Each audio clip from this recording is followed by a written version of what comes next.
Welcome into the David L. Gray Show, voicing truth and reason. Hounds of Heaven, happy to have you here for another show. We are live streaming on the YouTube. If you are listening to the pre-recorded show and you want to hop around, just jump into the description box below. There's some links there. You can click around, find out what segment of the show you like the best, because we're getting into a few things here today. You know, I always see these people in the comment box, Hounds of Heaven, and they're always like, David Gray, get to the point. It's taking too long to get to the show. It's been like 10 minutes already. You're still talking about donuts. I'm like, come on, can I have time to unpack this thing? Like, this is the David O. Gray Show. I don't do this every day. Yeah, we're gonna be here for an hour, maybe, unless you guys get talkative. We may be here longer. Yes, maybe longer than Mass. It's a David O. Gray Show. Like, I'm also entertaining you. Yes. Can I have time to unpack this thing? Like no, just get to the point. Get to what I came here for. What are you talking about? Like, come on, can I cook? Can I cook? Like, who goes to a restaurant and they tell the chef, just bring out the entree. Just bring out the entree. I don't want anything else. No, calm down. Calm down. You know, he's like the kid in the back of the car. Are we there yet? Are we there yet? Shut up, child. Wait, we're getting there. Gee, who goes to a restaurant and says that? Just bring an entree. No, sit there, have your salad, have your bread, have your glass of wine, an appetizer, then the entree comes out. This is how things work in real life, right? As an adult, right? Can I be a chef? Can I cook this thing? Yes, and there may be some dessert after, a little bit of tiramisu, right? My wife loves a tiramisu. I don't like, who eats coffee? Who eats coffee? I don't get it. But if you're that person, if you can't be calm, if you cannot let me be a chef and cook this thing, unpack this thing, let this thing ferment like a donut, let this thing rise. There's some links in the description box that's just for you. Okay. Jeez. All right. Brianna's here. Can I say hello to people? Get to the point, David O. Gray. Brianna's here. We got some people commenting already. So we're going to have a good show here today. So what are we cooking today? What's on the menu today? What am I unpacking in these bags? So Bishop Strickland has put out a few comments that he will not resign if Pope Francis were to ask him to. I think it's best that he does resign if Pope Francis were to ask him to. I think it's good for him and it's good for the church. I think it's bad for him and bad for the church if Pope Francis has to go to the extreme measure of just removing him, like he did a bishop in Puerto Rico, like he did the bishop in Tennessee. All right. That's bad for him, bad for the church. I'm going to give you 5 reasons why I think that's the case. I'm going to make my case for you guys. And right off the rip, I see some of the comments already. Yes, of course. Other, Pope Francis should resign. Yes. All right. Other priests should be removed. Yes. I think those things go without saying. I think those are easy takes, right? I think it's a harder take, especially in the light of Bishop Strickland and in light of trash Sophism, which I'll get to for Bishop Strickland to resign. So I'm going to make my case. I'm going to give my 5 reasons why. Now, connected to that, I'm also going to talk about the rise of what I call trad Sophism. Trad Sophism. So this is a new term that I'm inserting into our lexicon, Hounds of Heaven. We have other terms that we just use here. Some of these terms have spread out into other podcasts that I know Catholic podcasters are using. Skittles is one. I think we coined that here. Skittles is a way to talk about the LGBT thing, the rainbow. Whatchamacallits is another term that we coined here that other people like to use now. Whatchamacallits is what we call the whole trad thing. Like, what do you call it? Like, what is this? Like, whatchamacallits? Cat comedy, catechesis comedy. We put 2 words together, cat comedy. Let's talk about how we use comedy to teach the faith. This is what we're doing with Father Hell No. Mass nightmares, another word in our lexicon. I didn't make that word up. You guys gave that to me, Hounds of Heaven, and I rolled with it as a way to talk about invalid and illicit Novus Ordo masses. Historical jubilation is a word that I use and that I put into the lexicon as a way to talk about the opposite of historical grievance. Historical grievance is, you know how they tell Black Americans you're supposed to feel grieved about everything that's bad that happened to Black people in America for the last 400 years, that you're supposed to own it. That's assigned to you to own. So if slavery happened, even though you may not be a descendant of slaves, even though you were never a slave, don't know any, you should feel grieved by that. You're still personally affected by that. That's historical grievance.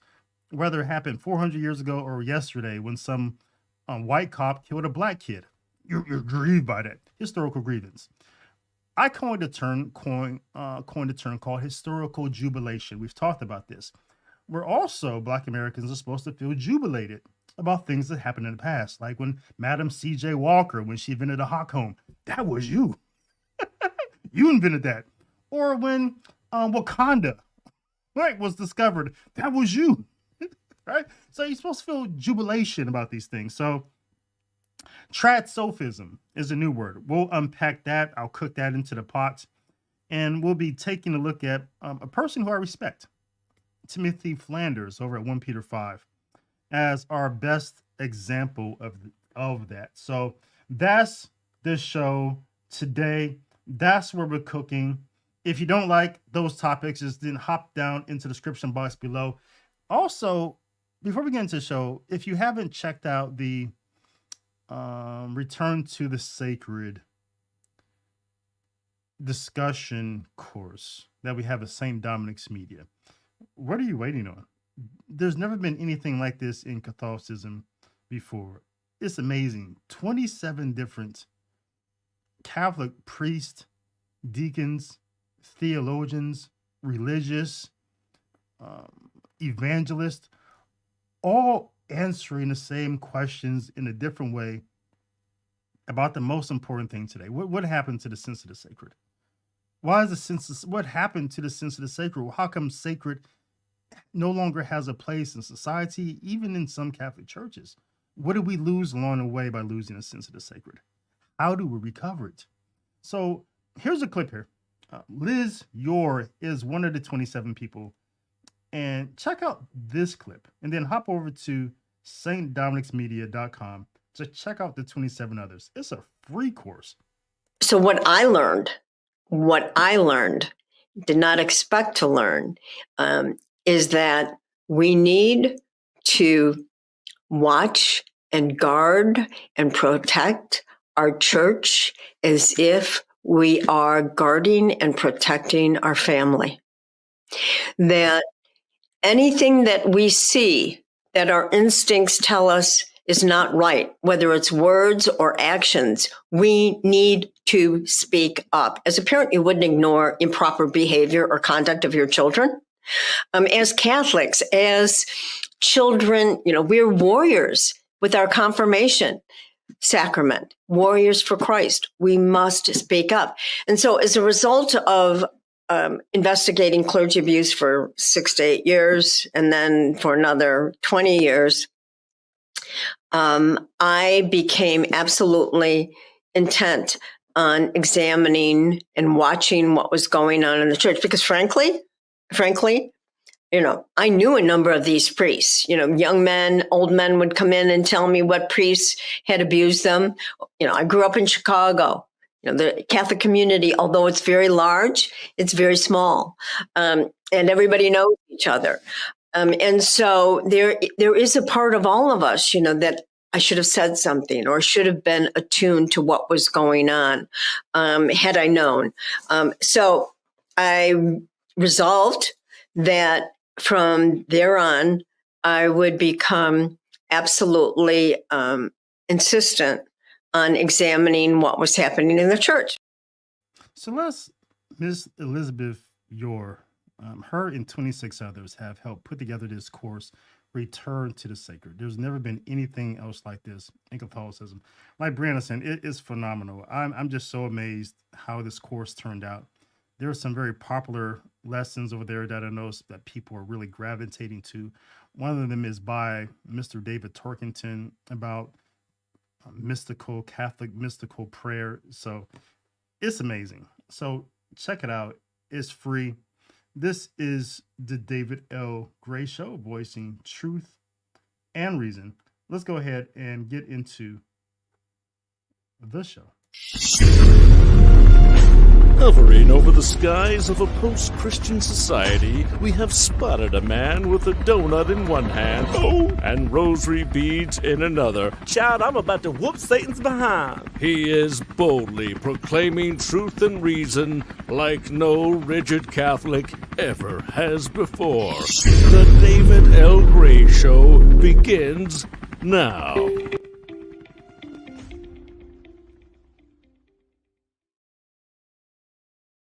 This is the David L. Gray Show, voicing truth and reason, the best and most honest podcast in Catholicism. You know, I always say that, but you know, my favorite podcasts on YouTube are, I would say, A Catholic Wife with Dina and Determined to Be Catholic by Robert Nugent.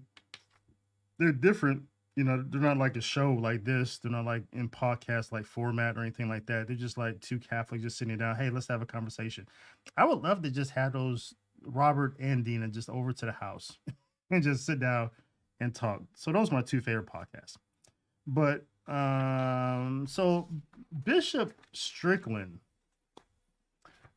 the Bishop Strickland issue. So this is where we're at today. So we still do not have any verifiable proof that the Pillar, that online publication, the Pillar that broke the story, that they just didn't make up this story, or that their source of funding did not just fabricate this story and have them push it out there for the purposes of basically putting a snake up the leg of traditional Catholics to make them react, so that we might instigate Pope Francis, prove to Pope Francis that everything that he's heard about us is correct, just by looking at how we reacted to some sort of fake news about him supposedly going to be removed by Pope Francis.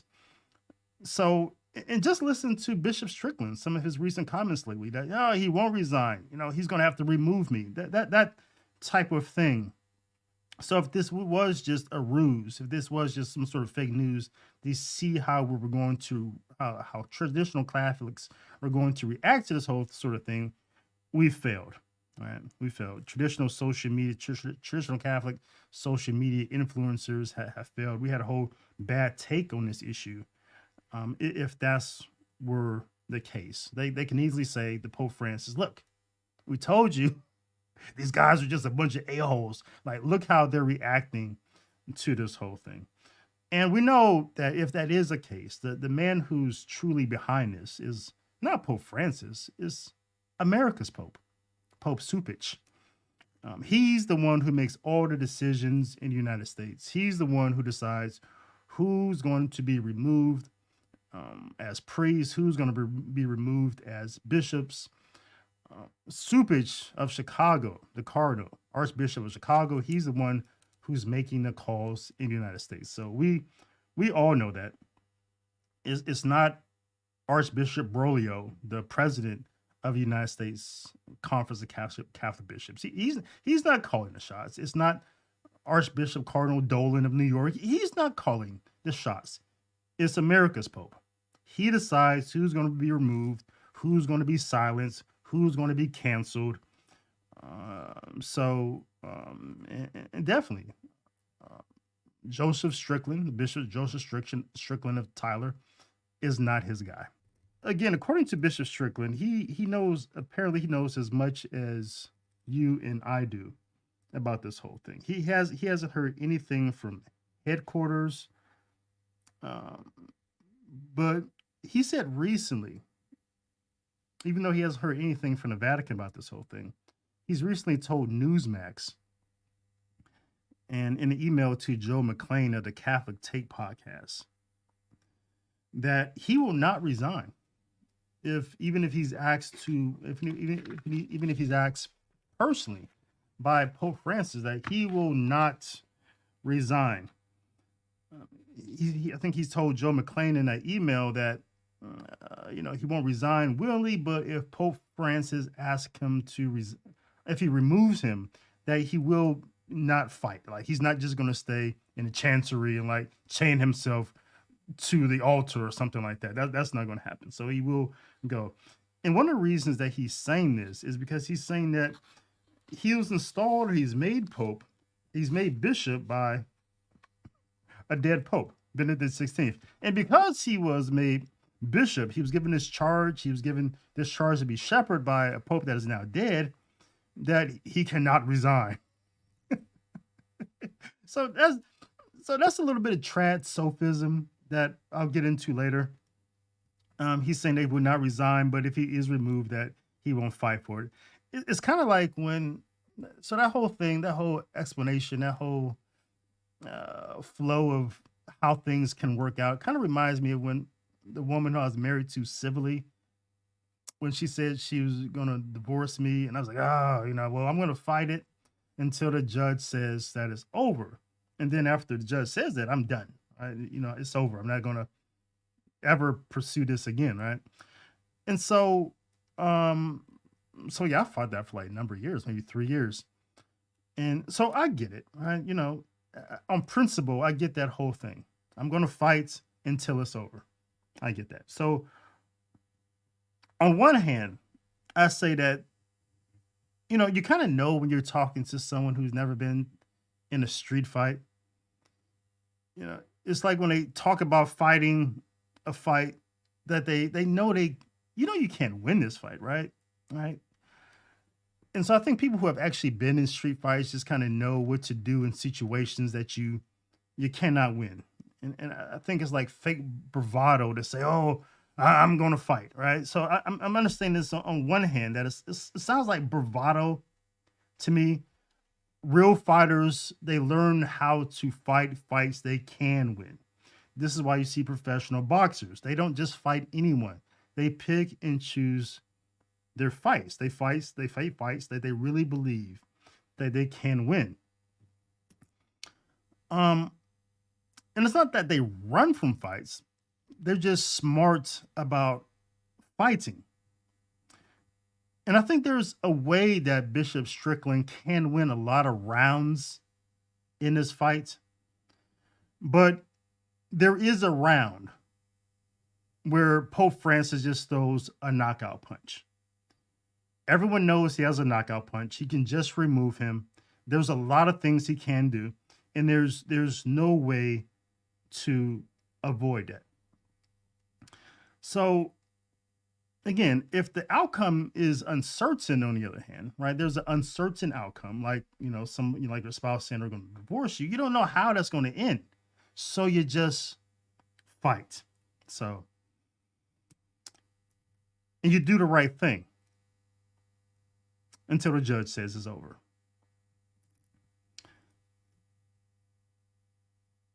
Or if a doctor says, oh, you got 3 years to live. Well, you just fight, right? The outcome is uncertain. So you fight. You do the best thing that you can do. Pope Francis and America's Pope, Sophistic, they're the ones who decide which bishops are going to be replaced, who's going to replace them, who's going to get removed from their diocese. So if they say that they're going to ask you to resign, you know that the outcome is certain. So you have to wonder, so what's the point of fighting here? Is there a better way out of this that I can just win? So when you fight a fight that you're certain to lose, I don't think there's like any moral victory in that. Everyone knows you lost. Yeah, you may have some people pat you on the back, say, oh yeah, good job, champ. Good fight. But behind your back, they're just calling you a loser. And no one likes losers. They don't. Right. They just smile on your face. This guy's a loser. He fought a fight that he knew he couldn't win. So you gain nothing in that situation other than having a reputation of being a loser. So I think there is a way that Bishop Strickland can win this fight. And I'll tell you what that is. So here's my 5 reasons why Bishop Strickland must resign. So I'm about to give you my 5 reasons, and then I'll get to your comments. So here's the first one. Bad optics in the media. This is the first reason, and these are not in order. I don't think I didn't put them in the, like, levels of gravity or anything like that. I'm just throwing them out there. And here's my first one. And I do think this is like one of the more serious ones. I think if he doesn't resign, I think there's just bad optics in the media. Just can you imagine like the media spinning this story? You have a bishop who Pope Francis had asked to resign, and he won't resign. The liberal media would love, they would love this story.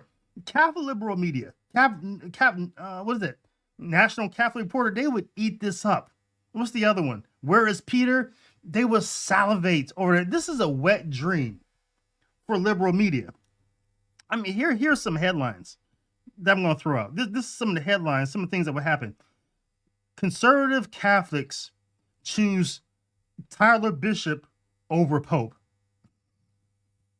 Conservative Catholics choose Tyler Bishop over the Pope. Because what's going to happen?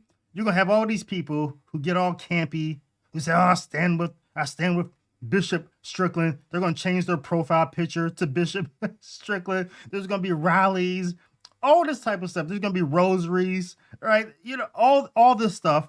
And the liberal media is going to say, "Oh, conservative Catholics, they choose Tyler Bishop over Pope." Here's another headline. Texas bishop refuses order to leave the church. That's another headline. It may or may not be true, but this is the way the story is being spun in national media, and we're losing. As a whole church, we're losing. Here's another headline from liberal media. Traditional Latin Mass Catholics, all right, side with Bishop against the Pope. Wonderful headline. That headline has so many legs, more legs than a Johnny Longleg spider. You can imagine these things. Here's another one. Bishop who mishandled diocese refuses to step down. Because that's how the story is going to be spun. Oh, he mishandled his diocese. He mishandled some money. He mishandled some sort of organization. Here's another headline.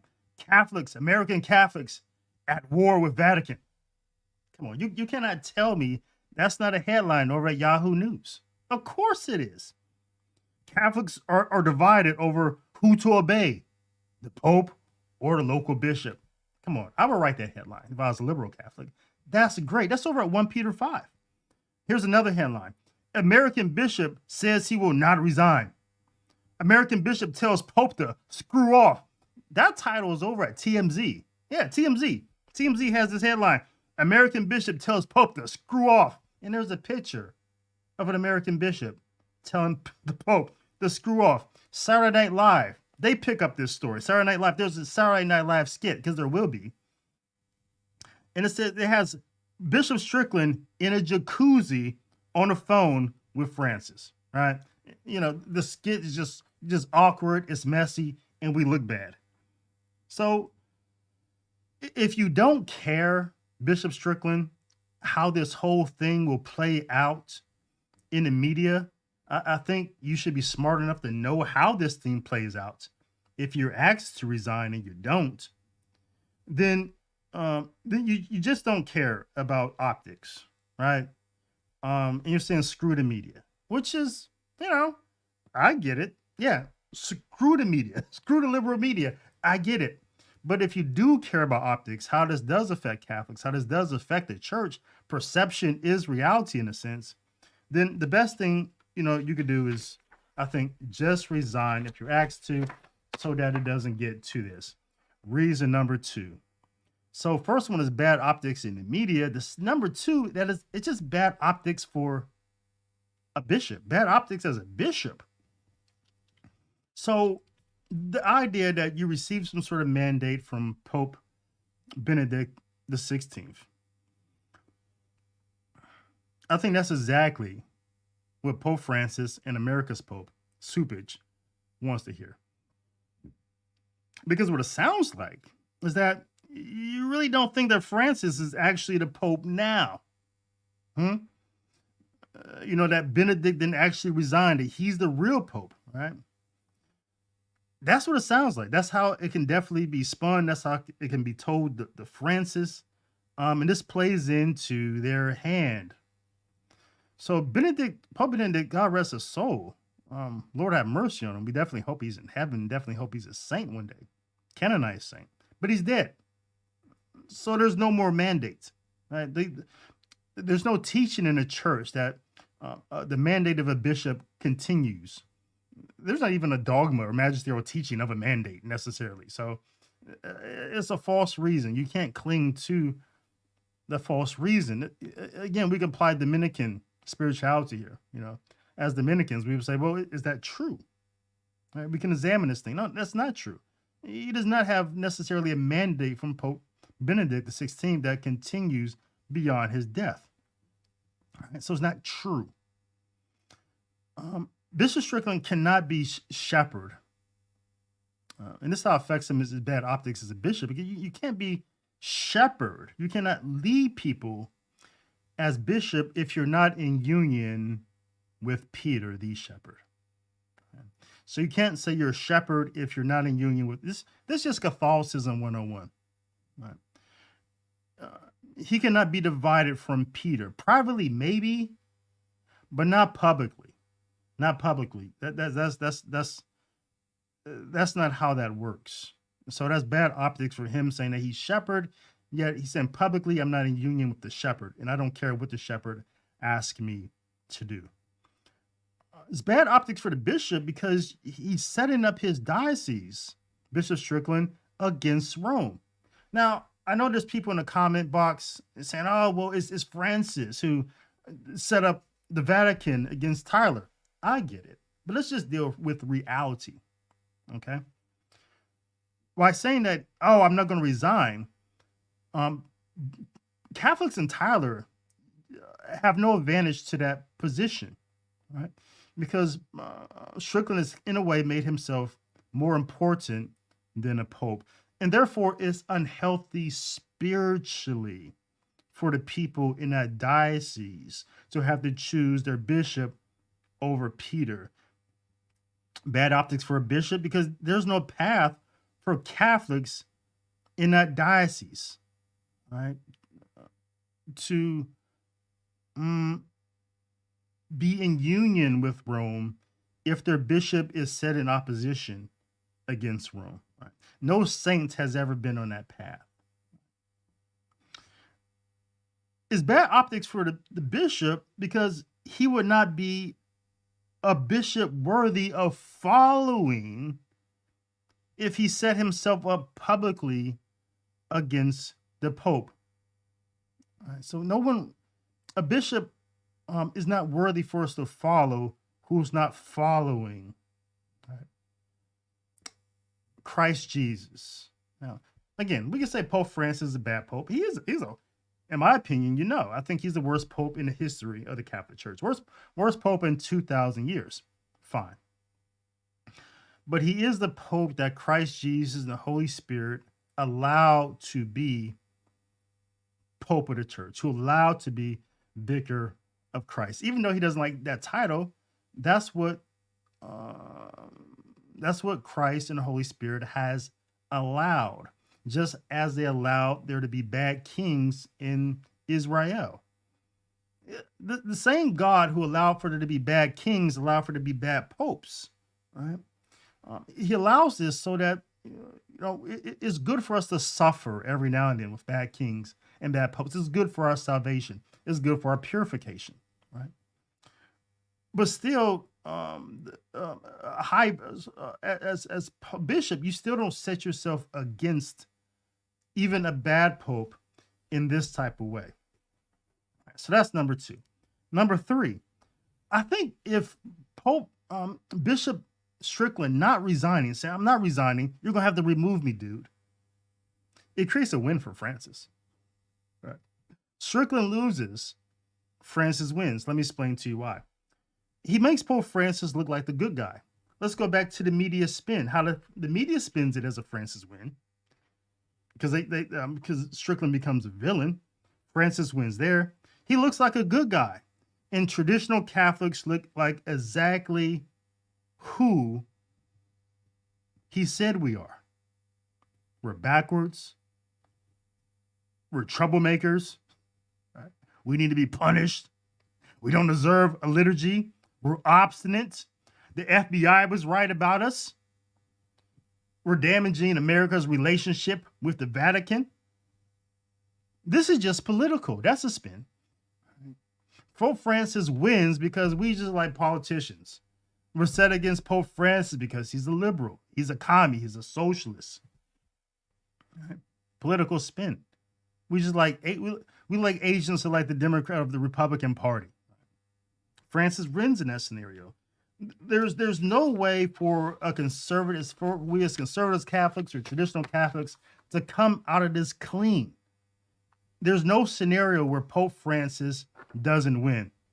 That's number 4. That's number 3. So this is number 4. Number 4, there's no way to evangelize this one. How do you evangelize this? How do you evangelize this? There's nothing in the catechism or tradition that supports how this makes a person a saint. There's not even a path for Supich to become a saint, at least a canonized saint, out of this one. Who would want to become a Catholic when they hear that there's this division in Catholicism? One thing that we have going for us in Catholicism, that there's never been a schism in Catholicism. Now, you hear people talk about schisms, the schisms between East and West. You talk about the Protestant schism. You hear people talking about, oh, there's a schism in the church. That you had just some Jew, what's his name? Ben Shapiro. He just on his podcast, talking about, there's a schism in the Catholic Church. He heard this from some traditional Catholic social media influencers, right? And you had these traditional Catholic social media influencers commenting on Ben Shapiro. Oh, look at Ben Shapiro. Look at a Jew saying that, there's a schism. Even he sees it because you said it. This is a tail wagging the dog. You said it, Ben said it, I repeats it, now you're taking credit for it. The fact of the matter, there's never ever been a schism in the Catholic Church because it's Catholic. It's either universal or it's not. We don't have schisms. People leave the Catholic Church. People leave the Catholic Church. What we have is we don't have schisms. We have heretics. There's never a schism inside the Catholic Church. It's antithetical. It doesn't make any sense. There's nothing in Catholic dogma or teaching that says one can be more than one. So there's never a schism in the church. There's people who are heretics who claim to be Catholic, but there's no such thing as schism. Real talk. But that's how the media was spin it. Oh, there's a schism. Therefore, the best thing we have going for us as Catholics is to say that we're one. We aren't divided. We're one. We believe one thing. Yet now in the media, you have this going on, like there's some sort of infighting. And who do we look like? We look like Protestants. That's who we look like. There's no way to evangelize out of this one. We're talking about supporting a bishop who won't resign.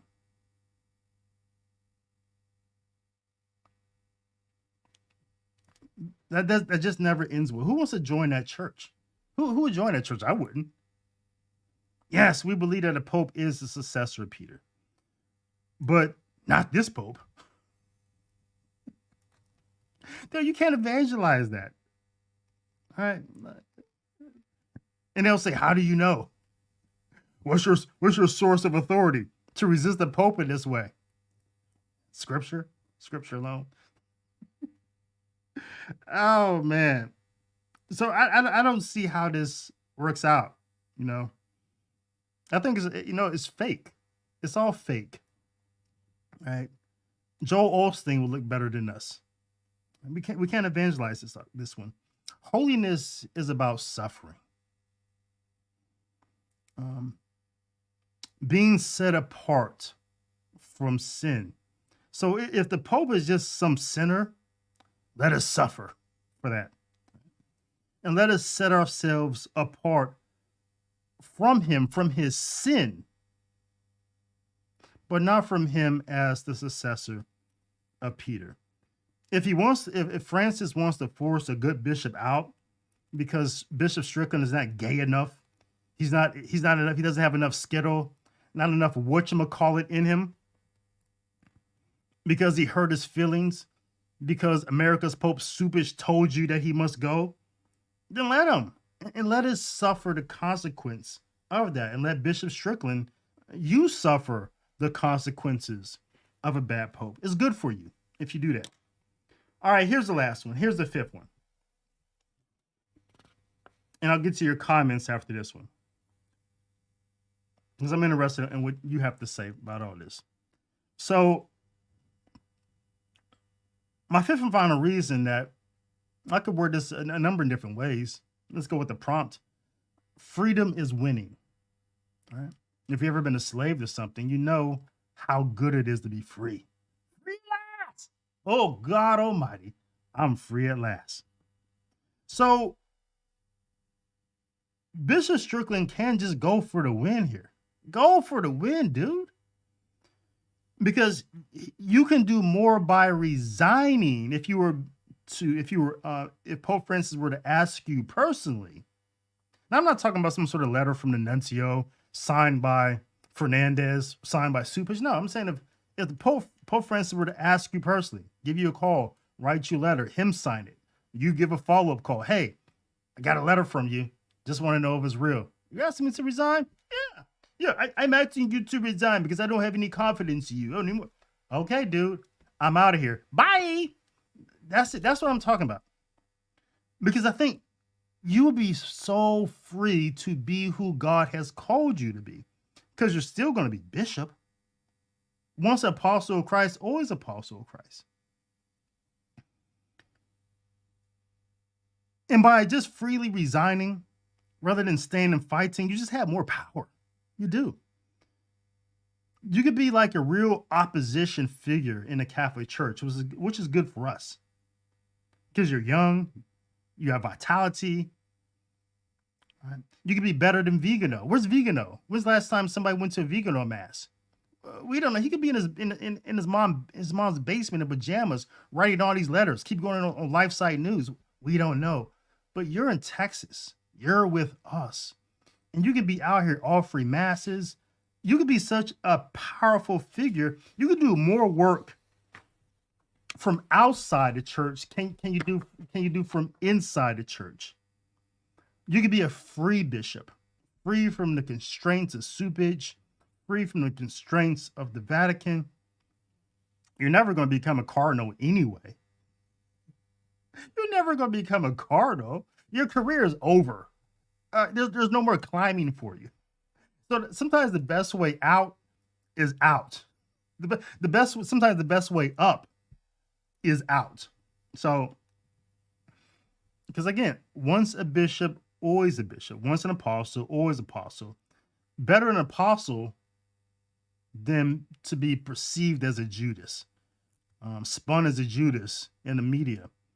Freedom is an advantage. Why is freedom an advantage? It's an advantage. Why is it an advantage? Because free people are dangerous. They are. The most dangerous person is a free. Look at the way in politics. Look at the way that liberals and Democrats treat Black Americans who are off the plantation of the Democrats. They're like enemy number one. Joe Biden has to go tell Black people, "Oh, you ain't Black if you don't vote for me," right? Because free people are dangerous people. You can't control them. You can't handle them. You don't know how they're going to react. You don't have them in your pocket. You can't manipulate them. So it's better to be free. Freedom is an advantage in this way. You can't be controlled. You cannot be minimalized.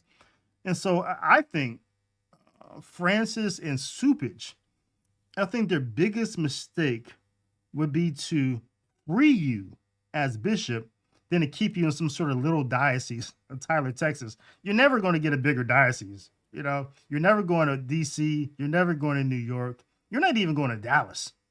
Right? You're going to die bishop of Tyler, which is fine. And it would be to Francis' benefit if he were to keep you there, because he's not letting your seminarians out of the diocese. No one's going anywhere. Tyler was going to be minimized they're going to minimize as much as they can from the Vatican's perspective. Money, influence, whatever. They're not even sending you anyone, right? And so that's good for Tyler, and it's good for Francis if they were to just keep you there. But I don't think they're smart enough for that. If they're listening to the David L. Gray show, they might be, right? Oh, David, that was a good idea, right? But if they were to remove you, ask you to resign, go be free. Let me get to your comments. Let me see what you guys think about my 5 reasons. Let's get into this. All right. Let me start from the beginning. All right, let's start with Brianna. She says the Bishop Strickland refused to resign. If he was indeed asked, it would be terrible. It'd be a terrible example for the faithful, and awful of a decision it would be to ask him to resign. It'd be worse to refuse. Yeah, I think so. And Jana, she said, I think, yeah, that's the easy take. Yeah, Francis is the one who should resign. Easy take. Thanks, Lucille. Thanks, Lucille. Jana says, bad optics are already in Germany. They are blessing. What was that? Whore unions? Imagine after the synod, Pope Francis declares female priests and validates. We're just talking about skittle marriages. I don't know what horn means. Marriages and yeah. Oh, it says Peter not perfect. We know this. Chris, David, did you see the vortex today? No, I did not see the vortex today. Should I see it? Should I go watch it?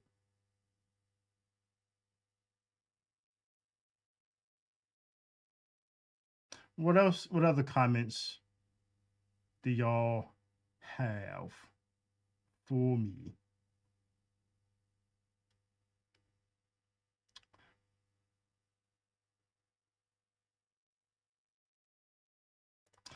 Michelle says, I knew something was up with Bergoglio when his response was, who am I to judge?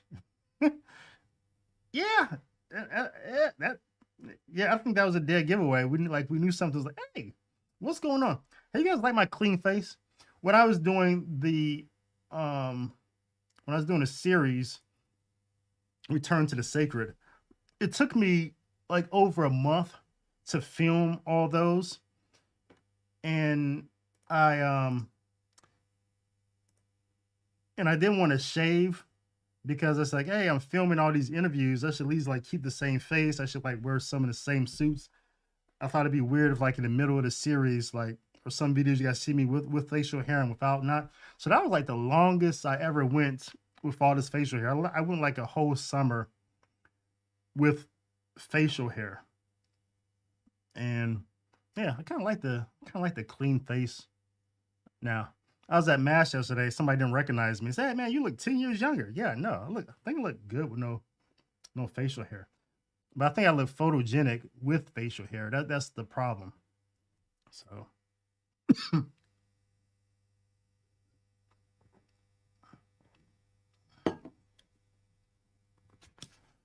So let's get into the next topic. Let me put a timestamp here for the people like, oh, David, you took too long to get to the topic.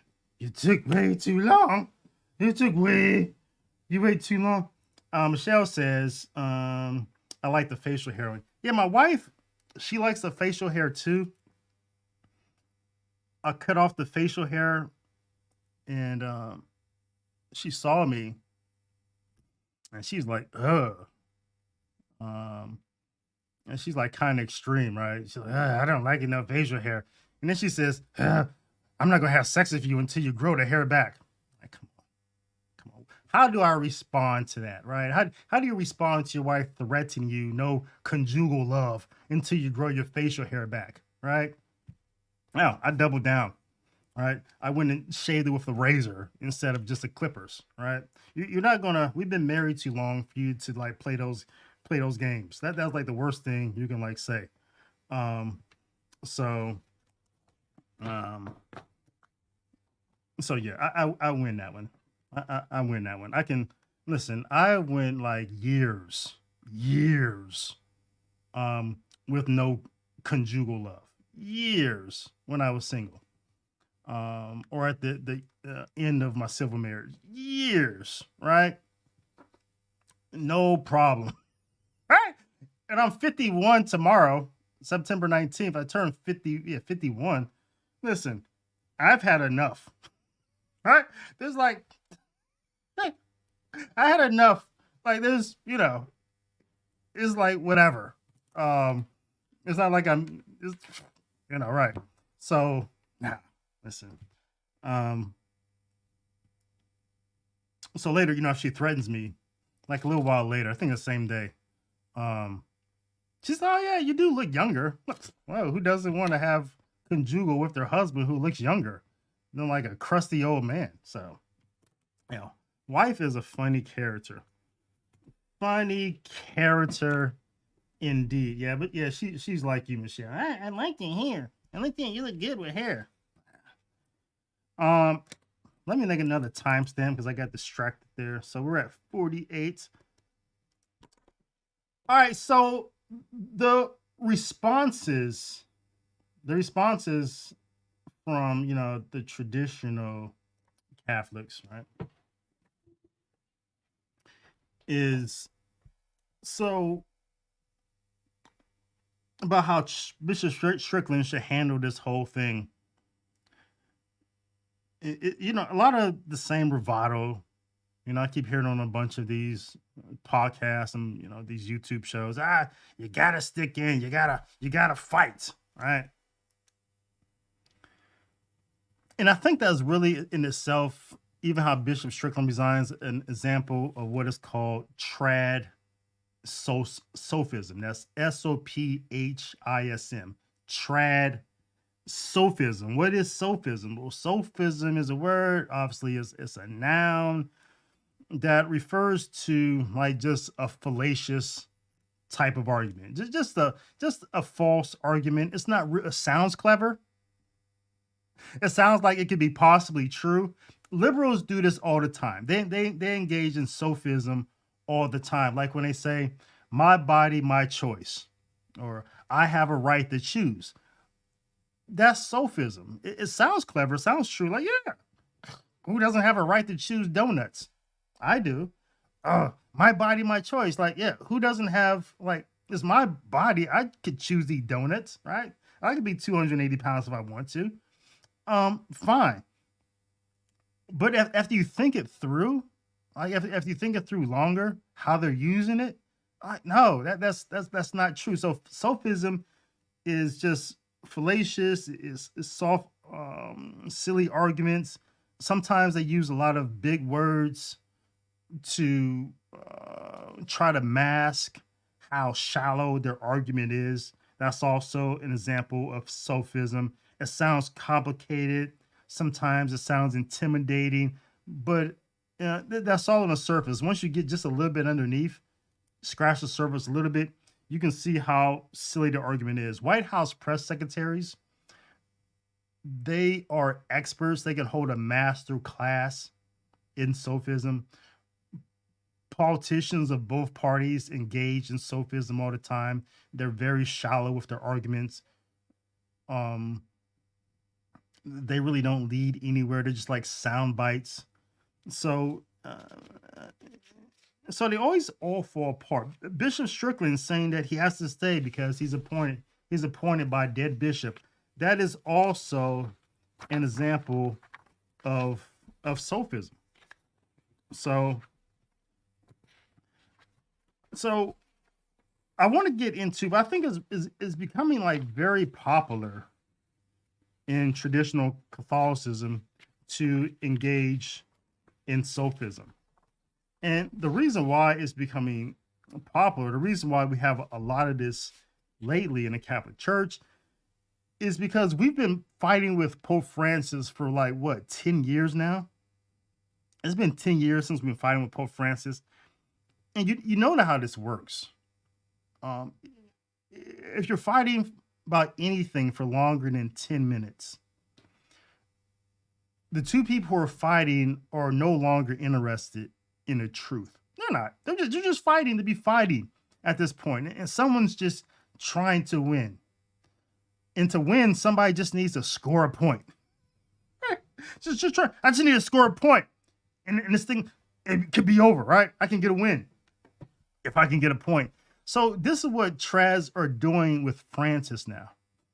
They're just, we've been fighting for so long. We're just trying to score a point, and we're trying to score points through Sophism by making these clever little points, these sound bites, these arguments, these little talking points, this little stuff that people can run back to the camp. If you want to be campy, just run back to the camp.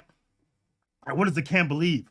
Oh yeah, the camp believes that Bishop Strickland can't resign because Benedict appointed him. Oh, that's what the camp says. Oh, yeah, sounds clever. Sophism, right? Trying to score a point. As I said, I like using marriage as an example. All right, I love being married to my wife. I think everyone should love being married to their wife. And as I said, this also happens in marriage. We can go back to the whole beard thing. But here's another one. And I think husbands are going to appreciate this one, right? Say you're arguing with your wife about dinner. Right? This sometimes happens, right? You're arguing about dinner. It could be about maybe she was indecisive about where to go. Or it could be about you guys were planning to cook dinner at home, and there's some sort of miscommunication. You thought it was going to be this. So, you started doing this, and then she thought it was going to be something else, and she brought the wrong things home from the grocery store. It could be that type of, argument can kind of like blow up because everybody's pointing a finger like Spider-Man, this whole thing. I thought it was you. You're supposed to do it. She's supposed to do it. That whole argument, right? So after 10 minutes, right, you're both just tired of fighting. You're in the kitchen. You've been arguing about this like silly point. And whatever, somebody's had a bad day. They're taking it out on the whole food thing. And it's just going on. It's been 10 minutes. Now, for some reason, the husband is stupid. He's dumb. Right? As a husband, you should know where this whole thing is headed. And you're stupid and you're dumb if you don't just apologize, take ownership of everything. Even what happened yesterday. Even what happened when she was like a 2-year-old. If you don't take ownership of that, everything that's bad that's just happened in the last 10 minutes and what happened 20 years ago, you're dumb. Your job is to apologize and leave, right? But what if you stay? What if you stay? The woman at this point, she knows you can't win. She has some advantages that you do not have as a husband. She has tools that she can employ to get a point, and she's going to get a point. So what happens now is that the next thing that comes out of your mouth is going to be the last thing that comes out of your mouth. It's going to be the worst thing that can come out of your mouth. So you say in response, right, this whole thing that's going on in the kitchen, you say, well, the tenderloin or the meat, the roast that you brought home was fatty anyway. The roast has a bunch of fat anyway. I can't do anything with it. It has too much fat on it. What did she say? Oh, you're calling me fat? What can you do with that? What can you do with that? She just scored a point that you can't do anything with. It's over. Now, if you're dumb, Right. Now, if you're smart, you walk away, right? You apologize. You say, okay, you're right. You walk away. Now, if you're dumb, man, what do you say? You say, well, I wasn't calling you fat. I was saying that the meat was fat. What does the wife say? Oh, you just call me a piece of meat, huh? 2 points. It's 2-0 at this point, right? It's over. It's over. If you continue, you're gonna go to bed in your car, right? You're gonna go to bed in your car.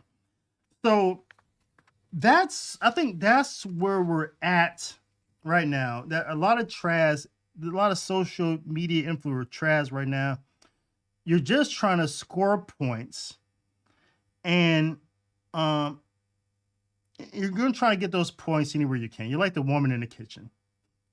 You're just trying to score points anywhere you can. So, examples of this, I'm about to show you 2 examples from someone who I respect. That's Timothy J. Flanders of The Meaning of Catholic of 1 Peter 5. He's someone who's been on my podcast a number of times. I've been on his podcast. So we're going to use, but I think he's got it into trad Sophism, just naturally so, right? For whatever reasons, he's fallen into this.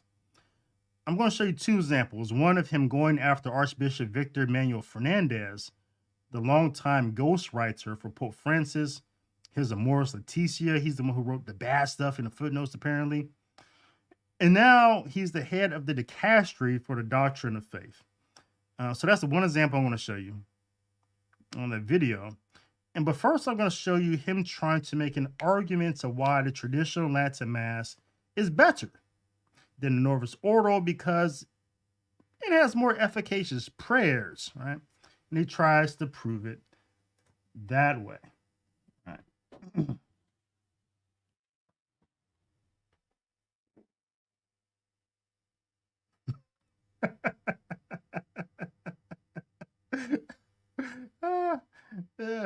Laura says sophistry is a bad word. All right, so let's pull up these examples. All right. So here's one that, so over at, and you can see the video for yourself. But over on the video site, it's called Mass of Ages. Mass of Ages. Timothy Flanders put up a video over there in which he made a case that the traditional Latin Mass is better than the Novus Ordo Mass because the Novus Ordo, when they created it, it removed, edited most of the prayers found in traditional Latin Mass. Here's one chart that he uses to prove that. And you see here in this chart all the prayers, and he's saying that all these prayers that were in the traditional Latin Mass, this percentage was edited. Some were just removed. Some were unchanged. All right.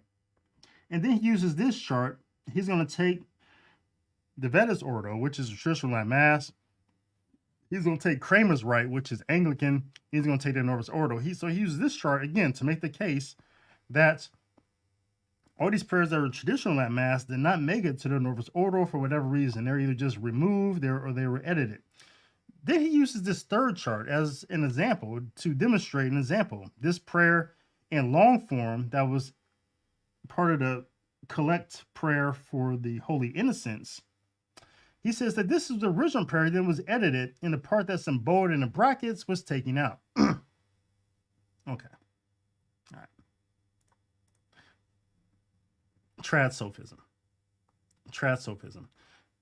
And it's sad because when I watched that video, I was really I was sad because I had never been critical about that argument that we make. In fact, I may have made it at times that the beauty of the traditional Latin Mass is that not that the prayers are in Latin, because you could take a Novus Ordo like we do in our parish here at Ramstein Air Force Base, the first Sunday of the month. We just, all the prayers are in Latin. But it's not that. It's that the prayers are longer, they're more beautiful, and thereby they're more efficacious. They're better. I used to believe in that argument until I went to the Master Ages and I watched this argument by Timothy Flanders. And I'm no longer a believer. In fact, I think it's trash Sophism. I'm going to tell you why. If you're a Dominican, you practice Dominican spirituality, you understand that the purpose of prayer, and this is one thing that Timothy doesn't explain in his video. If you're making an argument about prayer, well, first you have to define prayer, and you have to explain how Catholics would use it. And if you're a Dominican, which I think is the best form of spirituality, I think it gets everything right. I think it resolves everything. Then you know that the purpose of prayer is it's an invitation to God to enter in. But prayer is not an end. Prayer is a beginning. And so for the Dominican, we study theology. Now, I'm not just talking about book theology, not just talking about academic theology, but studying theology is just to understand God. So theologos, understanding God. So we can do this through nature, we can do this through science, we can do this a number of ways. Do it through music, art, any way that you can and you ought to engage in theologos all the time. So as a Dominican, you study well, and by studying, by understanding God, you can better communicate with God, which means you can better pray. You study well, you pray well. But this is just the beginning, because we pray so that we can contemplate. So by studying and praying, we're set up to contemplate, which means that we ponder God. We contemplate the deeper mysteries of creation and salvation by being contemplatives. And as a Dominican, being a contemplative, there's four pillars of Dominican life. There's community, there's prayer, there's study, and there's contemplation. But contemplation is where it all happens, because by being contemplatives, by contemplating salvation, by contemplating Christ, the Holy Trinity, and all the mysteries of creation and salvation, we're most like Mary, who in scriptures we see she's contemplating all the time. She's always thinking about these things. So we're most like Mary, and we're considering the most holy things. We're pondering the most holy things. And thereby, by pondering, by really digging in and spending time to understand and contemplating deeper mysteries, not meditating. Meditating is pointless, but by contemplating the bigger things, now we're ready for action. We've studied, we've prayed, we've contemplated. Now we can act. So for the Dominican, for us, our life is both contemplative and active, right? But we can't be active in the world. I mean, do the work. We can't be liturgical people in the world unless we've contemplated the deeper things. So prayer is just the beginning. And this is why also people get the rosary all wrong. Right? People think they've prayed the rosary because they spend 15 minutes praying the rosary. On the contrary, unless you spend the minimum 15 minutes just contemplating the mysteries, the 5 mysteries of the rosaries, unless you spent the minimum 3 minutes contemplating the 5 mysteries, you haven't prayed the rosary well, because you haven't contemplated. All you've done is prayed. And this is how people pray the rosary. They'd be like, oh, the first sorrowful mystery, the agony in the garden. Our Father. What is that? What is that? Yes, you're going to get through the rosary in 15 minutes, 20 minutes. But what have you done? You've prayed. You haven't contemplated, which means you just invited God into the situation, but you haven't considered God.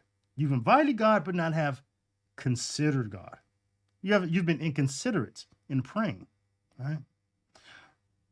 So the rosary is foolish and pointless to a degree in that regard, because you've only prayed and not contemplated. So when you pray the rosary, you should spend at least, I would say minimum 5 minutes.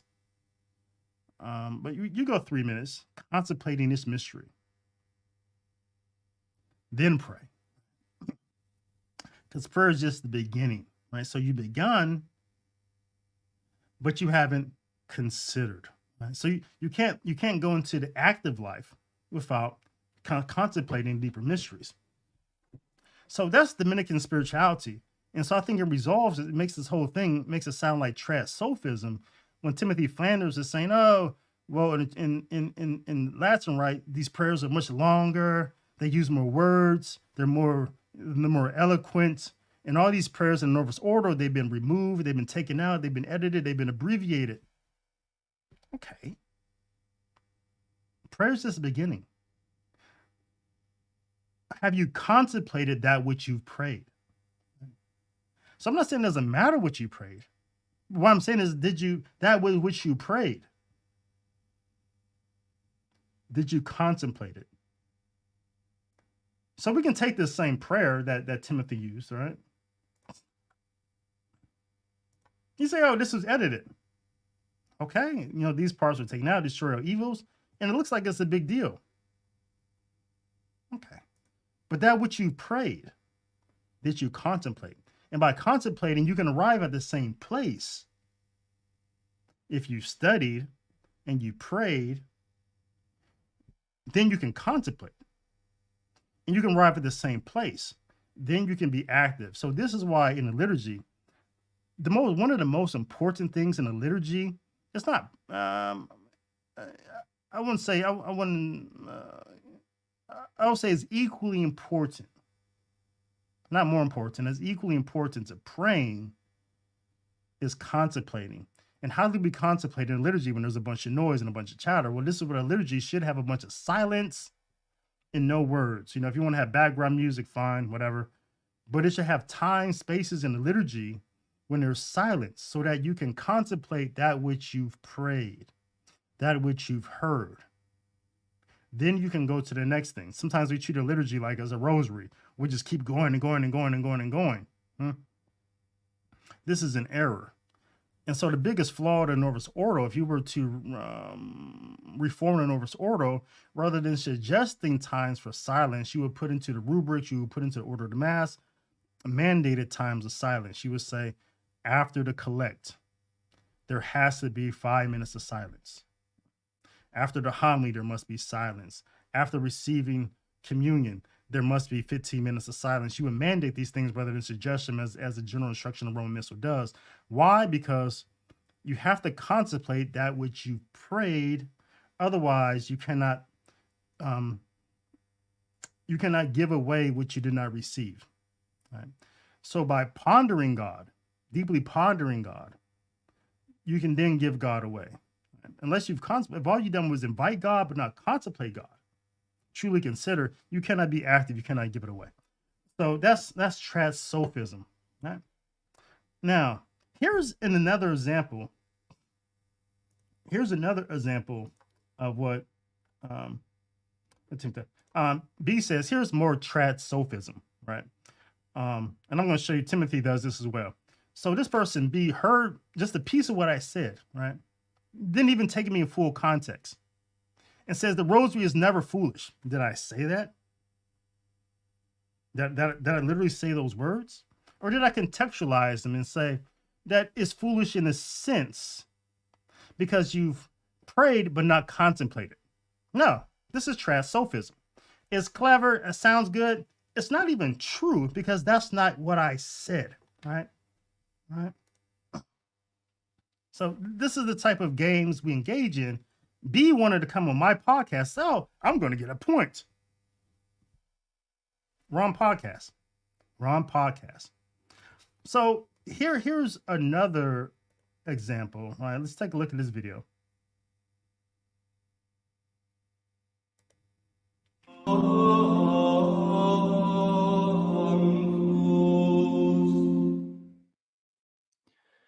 Tucho, Heal Me With Your Mouth Fernandez, has given. So first, Timothy Flanders, like I said, who I like. I mean, I like Timothy a lot. So in this video, he's responding to Archbishop Fernandez. What is his whole name? Manuel Fernandez, something like that. He responds to him. He's responding to his interview that he did with Petin, right? And so he starts off this. You go to 1 Peter 5. He has this in written form as well. So he starts off his response with, saying, Petin, heal me with your mouth. Fernandez, heal me with your mouth. Tuche, heal me with your mouth, Fernandez. So he starts off with this like weird insult, to score points just immediately. He wants to score points because Fernandez, he wrote this book about kissing, and he goes through this whole thing. So he starts off with the trash sophism, he just wants to score points. Given a new interview to the stalwart veteran journalist Edward Penton, in which it appears that the ideology of hyper-uber ultramontanist dictatorship points, right? I mean, he scored 2 points already. We got, the nickname, heal me with your mouth, Fernandez. We got some big words, ultramontanist, dictator, a lot of big words, right? Is expounded. Here we seem to see the false theology, which underscores the gaslighting of a listening church with simultaneous arbitrary dictatorial powers. Fernandez begins with a hat tip to orthodoxy, affirming correctly that we should, quote, never use the term modernize to apply to the church, since it would subsume the depositum fidei into the framework of a given epoch, in this case modernity, which will also pass away, end quote. After Penton parries this smokescreen with a penetrating question, Fernandez lays his house of cards on the table. Quote, when we speak of obedience to the magisterium, this is understood in at least 2 senses, which are inseparable and equally important. One is the more static sense of a deposit of faith, which we must guard and preserve unscathed. But on the other hand, there is a particular charism for this safeguarding, a unique charism, which the Lord has given only to Peter and his successors. In this case, we are not talking about a deposit, but about a living and active gift, which is at work in the person of the Holy Father. I do not have this charism, nor do you, nor does Cardinal Burke. Today, only Pope Francis has it. Now, if you tell me that some bishops have a special gift of the Holy Spirit to judge the doctrine of the Holy Father, we will enter into a vicious circle where anyone can claim to have the true doctrine, and that would be heresy and schism. Remember that heretics always think that they know the true doctrine of the church. Unfortunately, today, not only do some progressives fall into this error, but also, paradoxically, do some traditionalist groups. End quote. So he quotes Fernandez here in this interview. Now he's going to respond with a little bit of. Remember, he started off with some trash sophism. Just a clever. Going to hit a couple points real fast, just score some points, rather than respecting the person, calling them by their name. Not using camp language to appeal to the camp. So now he's about to score some more points here. As Jose Ureta discussed in his important essay, Leo XIII, the first liberal pope who went beyond his authority, this is the classic ecclesiology of the liberal modernists. Quote, the only rule of faith is to be with the living pope, end quote. At that time, under Leo XIII, those supporting the doctrine of Pius IX, as it were, opposed the doctrine of Leo XIII. The hyper-uber ultramontanists claimed only the living pope counts. So it seems that the same is at work today. Fernandez says that the pope has a special gift of the Holy Spirit. That's true. But what has the church defined regarding the nature of this gift? As Salmons rightly noted, it's also a conservative charism. Quote, for the Holy Spirit was promised to the successors of Peter, not so that they might, by his revelation, make known some new doctrine, but that by his assistance they might religiously guard and faithfully expound the revelation or deposit of faith transmitted by the apostles. End quote. That's from Pastor Aeternus, Vatican I. In short, it is, at best, potentially misleading to use the phrase, quote, the doctrine of Pope so-and-so, since the doctrine of every pope must never be a new doctrine, but must only be an act of religiously guarding the same deposit. It is quite rare that this phrase is ever used, and it is revealing that Fernandez uses it here.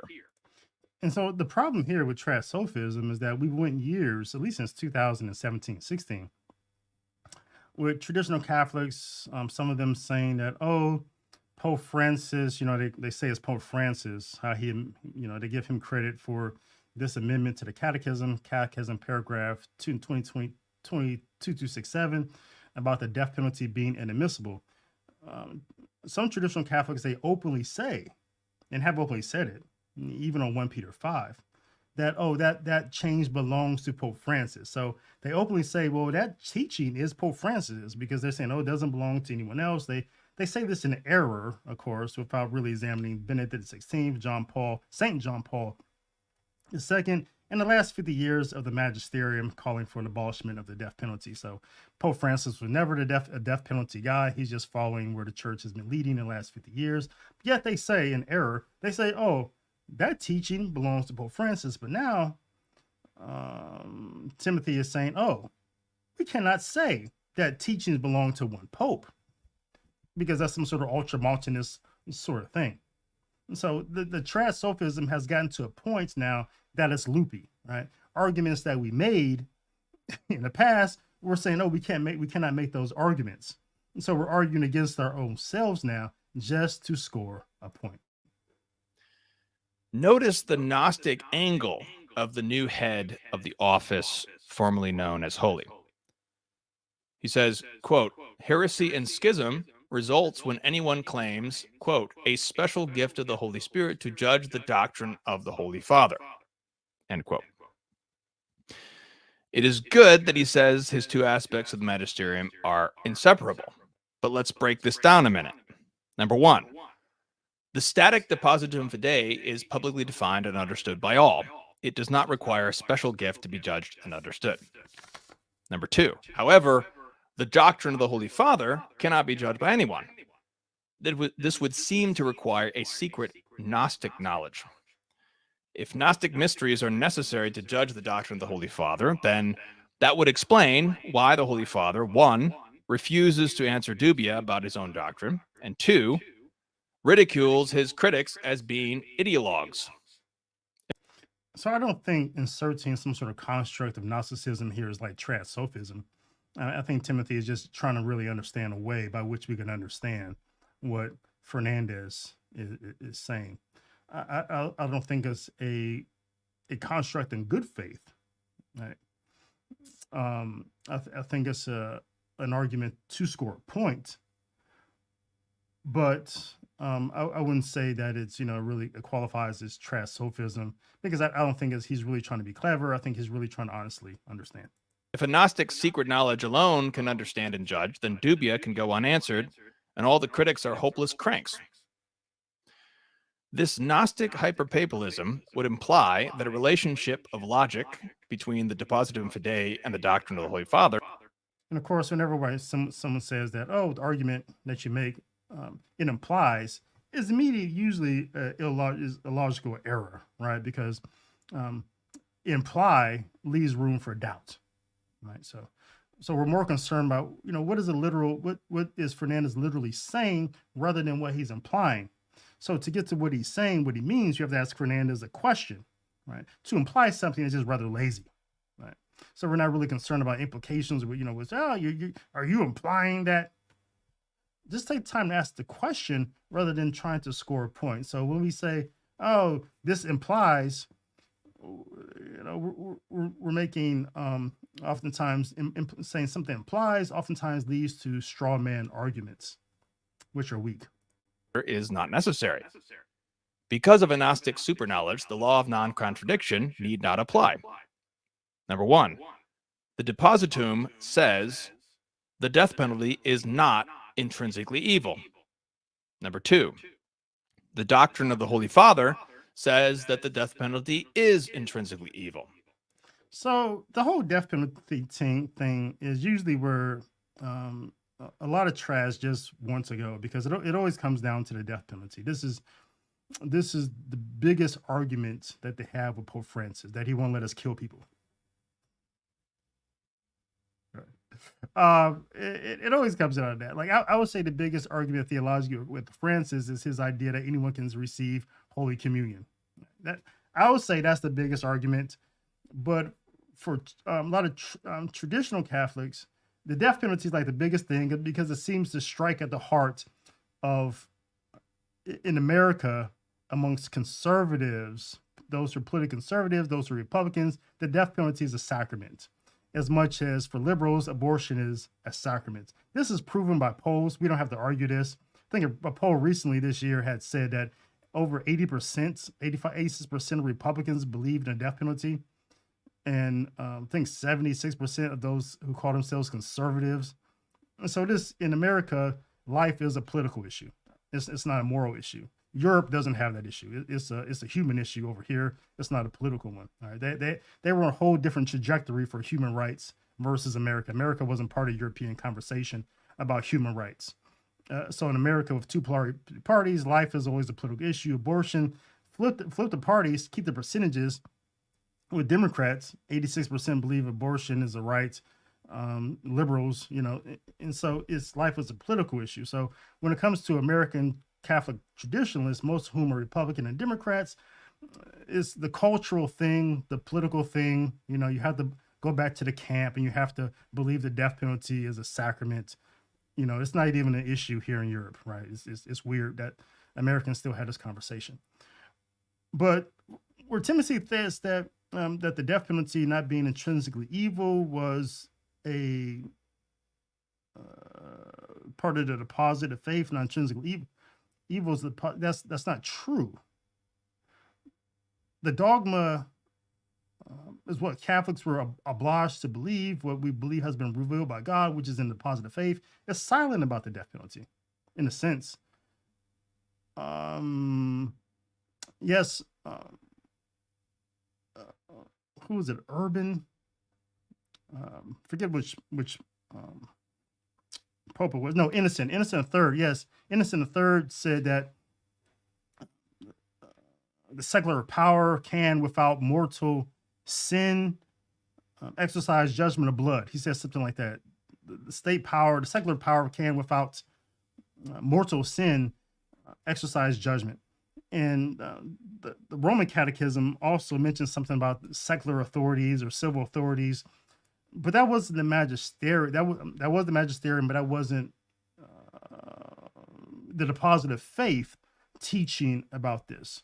Otherwise, we can say the same thing that Urban said about slavery being a cool thing. We can say, oh, well, Urban said it, so slavery was a part of the deposit of faith. No, we don't say that. We say, yeah, that was a magisterial teaching that slavery was cool, but it was never part of the deposit of faith just because a Pope said it. Otherwise, everything Pope Francis says is also a part of the deposit of faith. So that's not the standard something to mean the deposit of faith just because a Pope said it or because some sort of catechism said it. That is not the standard. So we don't apply that, and especially even if Pope Innocent in the Roman Catechism, even if we were saying that these were dogmas about the death penalty, then we would have a big problem because these are dogmas that rely on something that was never a dogma, that is the divine right of kings. Paul believed it. You see this in Romans when Paul says, ordained rulers of the world, he uses the Greek word tasso, ordained rulers have a right of the sword, because Paul believed in the divine right of kings. Divine right of kings, Catholics, we never believe because we believe that we have a king who has a divine right to rule. But the divine right to rule had always been part for centuries, part of the undercurrent of Catholic theology amongst theologians who believe culturally that kings did have a divine right to rule. This is why you see fabricated documents such as the donation of Constantine, which was a fabricated document, which theologians were saying and popes were saying, oh, Constantine gave us the papal lands, and he had a divine right to rule. That was his purview as a divine right to rule, to give us these papal lands. It was a forged document. Martin Luther made fun of it. But so the divine right to rule thing is the undercurrent that held a lot of teachings together at the Catholic Church, right? But it was always bound to collapse once we stopped believing in a divine right to rule. So this is why you see scholastic theologians like Aquinas and people like that. They're no longer really relying on the divine right to rule as a means to argue for the death penalty, but they start arguing about things such as the ends justify the means, right? Which we no longer believe either. So when Thomas Aquinas said, oh yeah, the death penalty is, can be justified because a person can be converted or because the public can have this or that good, he's arguing the ends justify the means instead of the moral act itself is a good or not good, right? But we know it's never truly good because priests were not allowed to kill people. So things that are truly good in the Catholic Church is the sacraments is good for all Catholics, but the death penalty, which priests were never allowed to do, we know that was never a true good because priests were never allowed to do it. It's just given to some sorcerer people so it was never a thing, right? It's never a true thing because what is good for all, one is good for all. Truth is good for all. So that's the whole thing. But it eventually always comes down to the death penalty for the trad sophists. I don't know why. I don't know the obsession other than trying to explain it through the cultural milieu of what it means to be a Republican and conservative in the United States, that you have to believe in the sacrament of the death penalty. But those are examples of trad sophism. So how do we move away from trad sophism? And I think the Dominican idea, again, it applies here. We just have to hear what people say and examine it just based upon, is it true or not true? Is what Fernandez said true? Yes or no? And if it's not, then we explain why it's not true. We don't engage in personal nicknaming. We don't engage in personal assaults. We don't engage in ad hominem. We don't engage in any logical errors just to score points. Rather, we just engage in the subject matter itself. Is it true or not true? And leave it like that. And that, I think that will really make us look like more serious people as traditional Catholics, because they will see that we're not just mad at everything. We're not just making arguments against everything. Everything isn't an issue, right? Rather, if we focus on what is true or not true, we will see there's a current out of the the papacy of Francis. There's a current of things that are just always not true, right? In regards to their position on marriage, their position on human sexuality, their position on the Holy Eucharist, they have these same undercurrents that tell us that what they really believe. They just have a different belief about the ontological philosophy about who human beings are, and that is truly Protestant. They're closer to Luther in their ontological arguments than anyone I think really believes. That they just believe that the human being isn't redeemable. They believe that the baptism doesn't have certain effects. The Holy Eucharist doesn't have certain effects. And that belief that we're just a dunghill with some snow over it that cannot change really guides their belief about how they approach the faith. They just have a different belief about the human being, which isn't Catholic. And so that's what we'll see if we move away from keep trying to make points, score points, and really get into the theology of what these people are saying. I think the Dominican approach will really help a lot. So let's get into your comments before I go. Laura saying Mass is the highest form of prayer. That's true. And in the Mass, we find the highest forms of contemplation when there's silence, right? Kristen said, I believe that the election of Jorge Maria Cardinal Bergoglio in the conclave of 2013 was perhaps either illicit or invalid or both. Quotes Bishop here. Dominican principle here. Let's just apply. Is that true or not true? Yeah, we say, well, it's not true. Based on the fact that no one at the council has ever said that. And also we have to apply that same standard to so many popes in the past who had their own version of the Galen Mafia. Pope Francis was not the first pope where a bunch of bishops came together and said, let's put our guy in. Pope Pius IX was another one we had to apply that same standard to, right?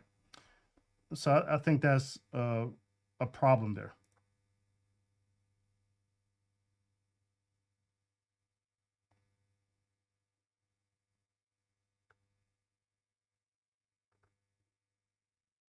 See, I think most Catholics agree with you, whether they admit it or not. I'm talking about Christine. Even women ordination is automatic. Excommunication for Pope Francis. Yeah. All right, my friends. Thanks for the show.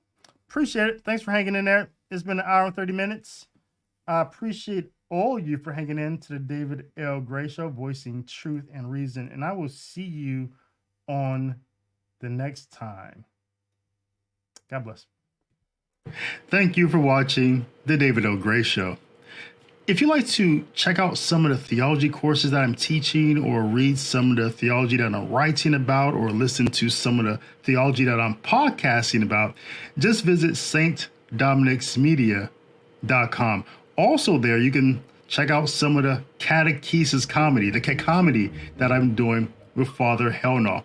While you're there, please consider becoming a financial sponsor of my apostolate by leaving a donation or becoming a lifetime member, a hound of heaven at stdominicsmedia.com. Or if you like to use Patreon, we're there as well. That is patreon.com/David O. Gray. The link is in the description box. But thanks again for all your comments, all your likes, your shares, your subs. I really appreciate you. Thanks for keeping the apostolate going. And one thing I do want you to remember is that Jesus loves you. He truly does. And he's there for you. So our response to that is to live our life like salvation matters, because it is all that does. Thank you. I'll see you next time.